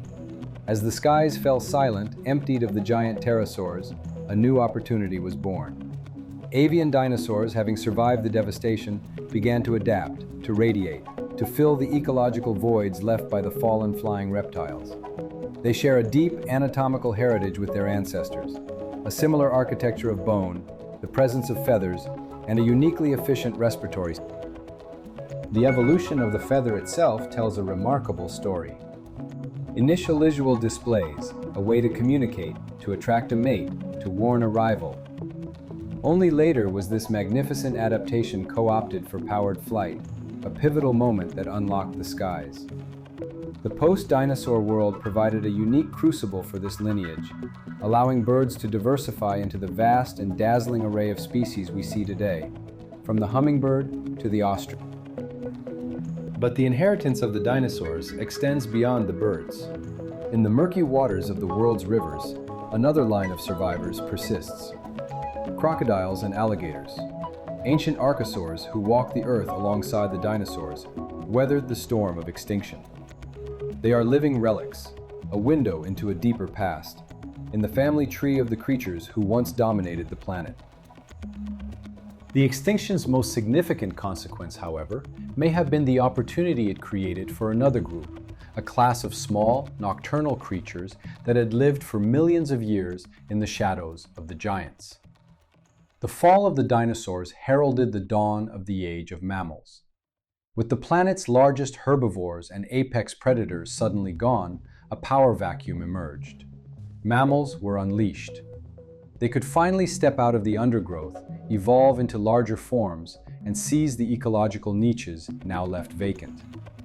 This explosive diversification ultimately gave rise to the vast spectrum of mammalian life that would come to rule the Earth, a lineage that includes our own. The world as we know it, this era of mammals and birds, was forged in the fires of that ancient impact. When we contemplate the legacy of the dinosaurs, we find it etched not just in fossilized bone, but in the living world. The most profound connection is in the anatomy of their descendants. Birds possess a lightweight, hollow-boned skeleton, a feature shared with their theropod ancestors, engineered for agility and, eventually, for flight. It is an inheritance written in every sinew and bone, a biological echo across 66 million years of evolution. The story of life is one of perpetual transformation, where endings are never truly the end. Destruction, it seems, is not merely a final act. It is a violent and profound form of creation. In the shadow of a fallen world, a new one was born, its every feature a testament to the titans that came before. Within the very architecture of a bird's skeleton lies an ancient blueprint, a direct inheritance from the great theropod dinosaurs. The bones of a modern bird, latticed and hollow, are a marvel of evolutionary engineering, designed to minimize weight for the miracle of flight. Yet this is not a new invention. This same pneumatic structure, filled with air sacs, once lightened the colossal agility that defied their size. The connection is etched in every bone. Look closer, to the ground. The structure of a bird's leg and foot is a near-perfect mirror of its saurian ancestors. The distinctive three-toed stance, the way a sparrow grips a branch or an ostrich strides across the savanna, is a direct legacy of the theropods. Those three forward-facing toes, which left their telltale tracks in Mesozoic mud 100 million years ago, now enable a hawk to perch and a robin to walk with the same fundamental mechanics as its distant reptilian kin. And then there are the feathers.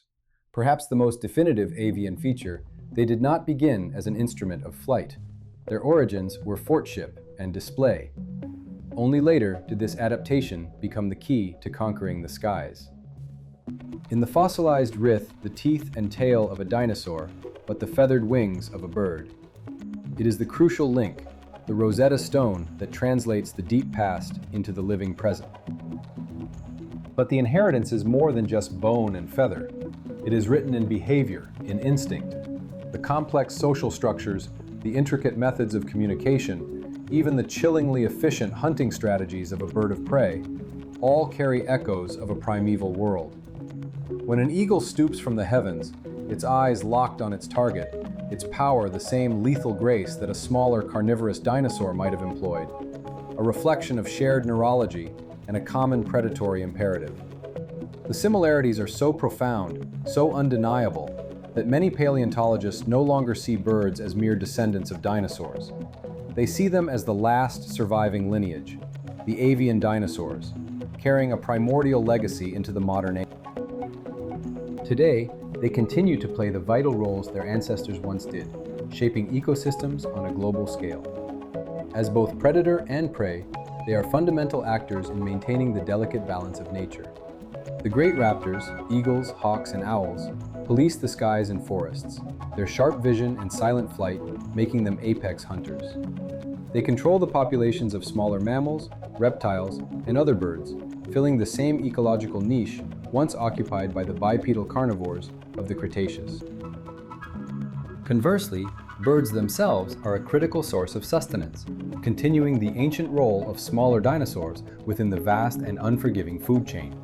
They are prey for countless animals, for snakes and foxes, for wild cats and even other larger birds. By providing this essential link, they fuel the metabolisms of entire ecosystems, ensuring stability and the flow of energy from one trophic level to the next. They are the living embodiment of an ancient cycle, a testament that the fundamental rules of nature, established when giants walked the earth, persist to this day. Every flutter of wings in the undergrowth, every soaring silhouette against the sun, is a continuation of a story that began more than 150 million years ago. The world of the dinosaurs never truly ended, it just learned to fly. In the chatteards of herbivorous dinosaurs, titans that had for millions of years shaped the flora of the planet were gone. With them vanished the primary mechanism for the dispersal of seeds across continents. In this desolate quiet, the world's recovery depended on new architects of renewal. That role fell to the survivors, and most critically, to the dinosaurs' only living descendants, the birds. They took to the air, carrying in their gullets the seeds of future forests, continuing a natural cycle essential for the regeneration of vegetation. In doing so, they not only ensured their own survival, but began the painstaking work of stitching the planet's broken ecosystems back together. Yet, the avian lineage is not the only thread connecting our time to theirs. To truly understand the enduring influence of that lost world, we must look to other survivors, the evolutionary cousins of the dinosaurs who still walk, swim, and crawl among us. In the unblinking gaze of a crocodile, the deep past stares back. Often called living fossils, these primordial reptiles are a testament to an unyielding biological blueprint. Their thick, armored skin, their immensely powerful jaws, and their semi-aquatic existence are features honed over countless millennia, a design so successful it carried them through the very cataclysm that erased their dominant relatives. While they are not unchanged, having adapted and evolved in the 66 million years since, their form is an undeniable echo of the ancient reptiles that thrived in the Mesozoic wetlands. They are a living monument to resilience. A similar, more dynamic echo resonates in the world of lizards. While their kinship is more distant, they share a common ancestor deep in reptilian history, and in their anatomy and behavior, the ghost of the dinosaur persists. In the powerful stride of a monitor lizard, one can see a shadow of the larger predatory dinosaurs, a shared body plan, a similar method of hunting, and the crucial use of a long tail as a counterbalance and a weapon. They are a reminder that the traits which define the age of reptiles, speed, predatory intelligence, and cold-blooded efficiency, were not lost, but merely repackaged into smaller, more versatile form. Even the turtles, members of a separate and far more ancient reptilian branch, carry a piece of this legacy. They too weathered the storm of extinction, their armored shells a testament to an evolutionary strategy of profound success. They continue to occupy ecological niches once filled by other Mesozoic reptiles, grazing on vegetation or hunting small animals, their slow, deliberate existence a stark contrast to the catastrophe they survived. Though not direct descendants, they are fellow travelers through deep time, proof that survival is not always about dominance, but about endurance. These modern reptiles offer a profound window into the past, demonstrating how some of Earth's oldest creatures adapted and persisted through the planet's most violent upheavals. The fall of the dinosaurs was more than an extinction. It was a monumental transfer of power. But their dominion did not simply vanish. It was fractured, inherited, and transformed. In the flight of a bird, the patient watch of a crocodile, and the swift hunt of a lizard, the Mesozoic is not a forgotten age. It is a living memory, written into the very fabric of the world we know today. In the wake of the Great Impact, the Earth was a world undone. The vibrant, thunderous landscapes of the Mesozoic, once dominated by the largest creatures ever to walk the planet, had vanished beneath a shroud of dust and ash. The immediate aftermath was not a stage for evolution, but a tomb. A long twilight, born of a choked sky, settled over the continents, triggering a catastrophic collapse of ecosystems. The intricate web of predator and prey, woven over 150 million years, was torn asunder. Yet, from the scorched earth, life began its patient, inexorable return.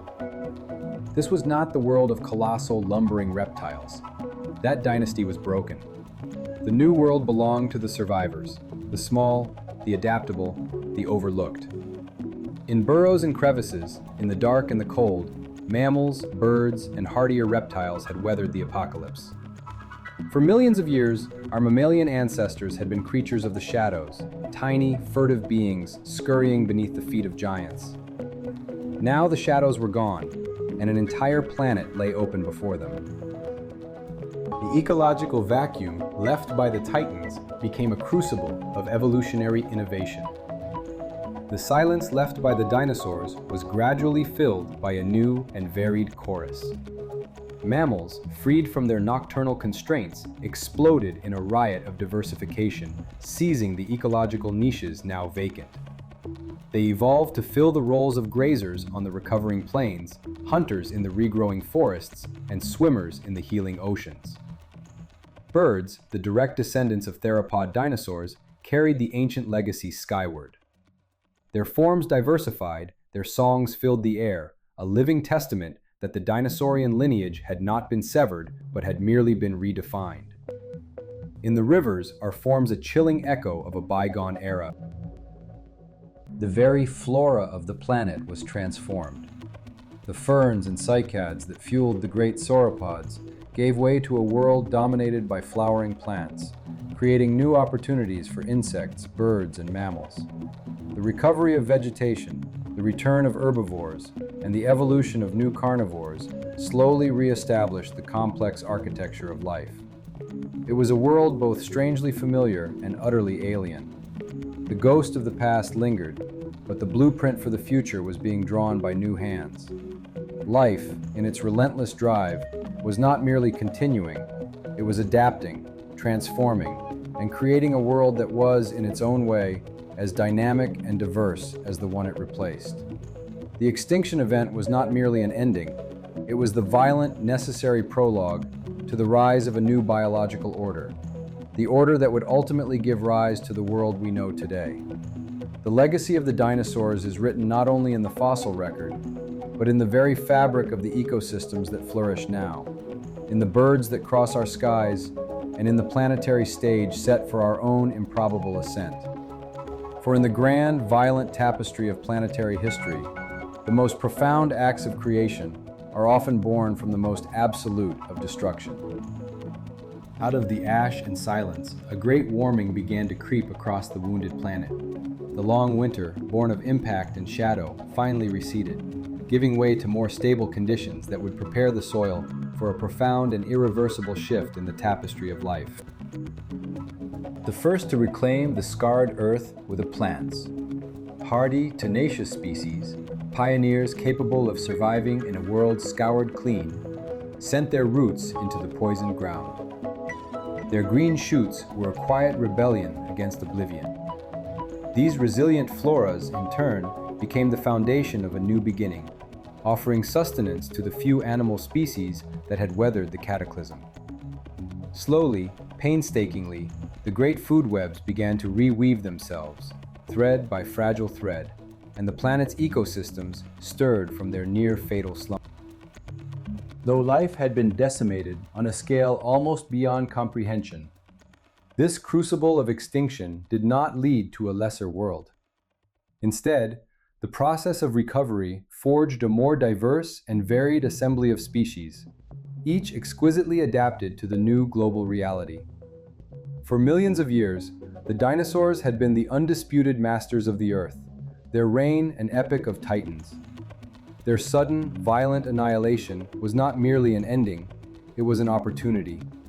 It cleared the stage, leaving a profound vacancy that allowed the mammals, who had long existed as furtive creatures in their shadow, to finally step into the light.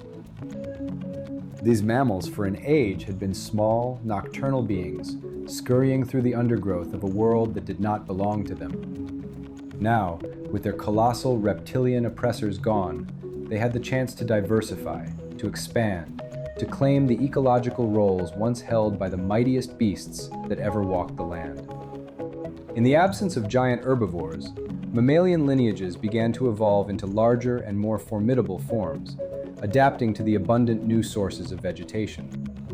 Early mammals swelled into titanic grazers, such as the Paraceratherium, a colossal, hornless creature akin to a rhinoceros, towering over the recovering forests and weighing as much as 4 elephants. Predators, too, flourished in this new era. The mantle of the great carnivorous dinosaurs was inherited by early prams, occupied niches hauntingly similar to the theropods that had once terrorized the same landscapes. A new arms race between predator and prey had begun. Yet the most direct inheritance of the dinosaurian age was taking to the skies. The Extinction event threw open the doors for the evolution of birds into a dazzling array of forms. As the direct descendants of theropod dinosaurs, birds began to radiate across the globe, diversifying in size, shape, and habit. The vast open spaces and newly forged environments became their kingdom.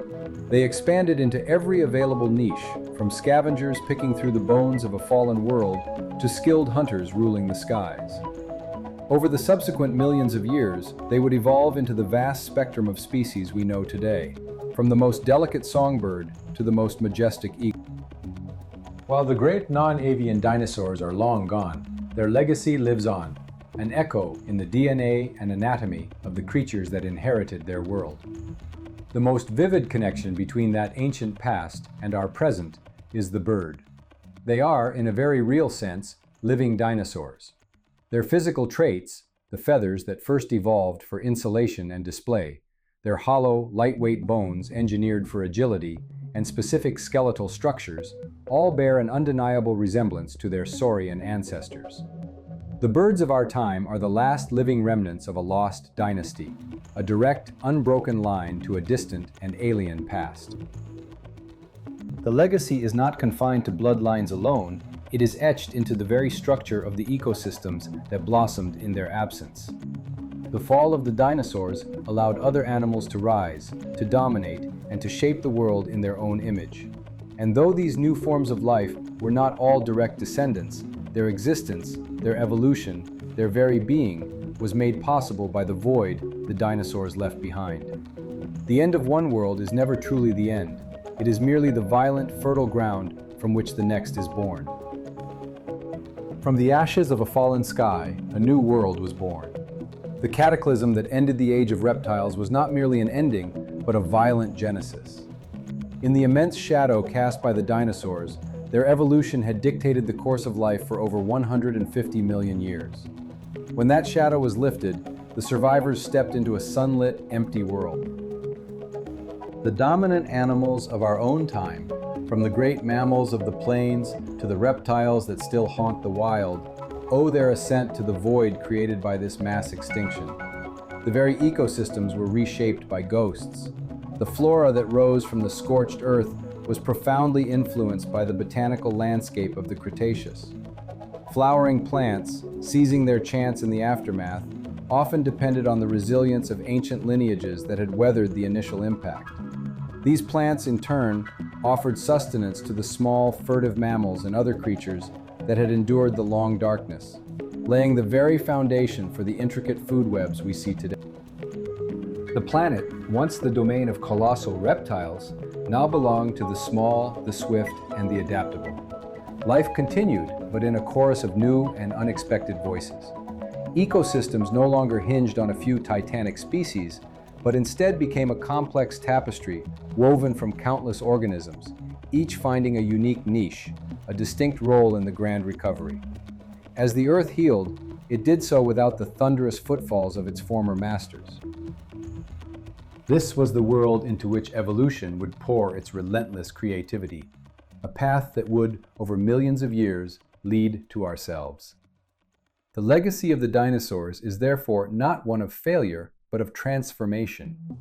They shaped the climate, the continents, and the evolutionary pathways that made modern life possible. Their extinction was the catalyst, the single, violent event that triggered the explosive diversificate upon the Earth, an echo that still resounds in every living thing.